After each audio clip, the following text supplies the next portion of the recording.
দোল দোল দোলনি। আপু হলো টিকটক মারানি। ঠিক বলেছো। কবেই মরে যেতাম। তো মরেন না কে, এত কষ্ট কেন? ও বুঝতে পারছি, খালাতো ভাইয়ের বিয়ে হয়ে গেছে। জান খাইছো? জান আর কি খাইবো, তুমি যেই খাওয়ান খাওয়াই দিছো জানের এমনি পেট বেড়ে গেছে, আর খাইবো না। খালাতো ভাই আই লাভ ইউ। আরে গাইছে প্রতিবন্ধী খালাতো বোন, আরেক মদ নাই হ খালাতো ভাই তোর এগোইতাছে ক্যামেরার পিছনেতে সামনে আইসা আই লাভ ইউ টু বল, না মইরা যাইবো। ইস মিথ্যে কথা।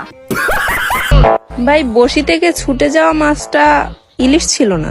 পুঁটি মাছ ছিল এটা সবাই জানে, কিন্তু আপনার বসিতে তো প্রতিনিয়ত পুঁটি মাছ লেগে যাচ্ছে, এটা হলে তো ইলিশ আর আসবে না। জামাই হবা? ও মামা এটা কি তা কয়? আন্টি আমনের না বিয়ে হয়ে গেছে? এরপরে প্রতিদিন সকালে চা বানিয়ে খাওয়াবো। সাথে কি একটা বিস্কুটও দিবেন না? কত কিপটার কিপটা। কথা একটাই, বিড়ি সিগারেট গাঞ্জা মদ কোনোটাই ছাড়তে পারবো না। বিষয় হচ্ছে মানুষই ভুল করে, ভুল কোনো পশু পাখি করে না। বুঝলাম ভুল কোনো পশু পাখি করে না, কিন্তু আপনি যেই কাম করছেন পুরাই কাম সারছে।